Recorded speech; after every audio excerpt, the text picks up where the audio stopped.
मध्यमवर्गीय आणि दारिद्र्य रेषेखालील नागरिकांसाठी महाराष्ट्र स्मार्ट सोलार योजना सुरू करण्यात आली आहे। त्या अंतर्गत 5 लाख ग्राहकांच्या घरांवर सौर ऊर्जा पॅनल बसवले जाणार असून यासाठी 655 कोटींची तरतूद करण्यात आली आहे। भारत टॅक्सी नावाने देशातील पहिली सहकारी टॅक्सी सेवा डिसेंबरमध्ये सुरू होते। येत्या नोव्हेंबरमध्ये दिल्लीत 650 चालकांसह भारत टॅक्सीचा पायलट प्रोजेक्ट सुरू होणार असून त्यानंतर तो देशाच्या इतर भागात विस्तारेल, अशी माहिती सहकार मंत्रालयाकडून देण्यात आली आहे।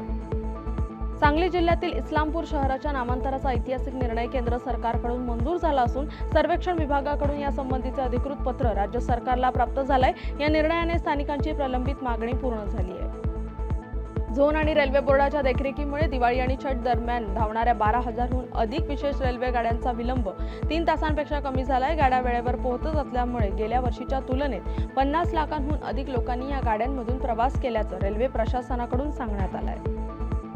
बँकिंग व्यवस्थेत क्लेम सेटलमेंट सोपे करण्यासाठी सरकारने 4 नॉमिनीची प्रणाली सुरू केली आहे। याद्वारे बँकेचा ग्राहक आता 4 नॉमिनी नेमून कोणाला कोणता हिस्सा तसेच प्राधान्य मिळेल हे ठरवू शकणार आहेत। स्मृती मंथना आणि प्रतिका रावलच्या शतकांच्या जोरावर भारतीय महिला संघाने एकदिवसीय विश्वचषकाच्या उपांत्य फेरीत प्रवेश केलाय। गुरुवारी झालेल्या सामन्यात संघाने न्यूझीलंडचा 53 धावांनी पराभव करत विश्वचषकाची आशा कायम ठेवली आहे। बीएसएनएलने ज्येष्ठ नागरिकांसाठी कमी किमतीचा वार्षिक प्लॅन लॉन्च केलाय। या प्लॅनमध्ये 1812 रुपयांमध्ये 1 वर्षाची वैधता, अमर्यादित कॉलिंग आणि दररोज 2 GB इंटरनेट डेटा मिळतोय।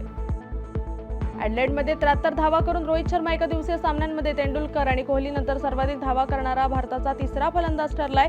रोहितने गांगुलीला मागे टाकत 11,249 धावा केल्यात।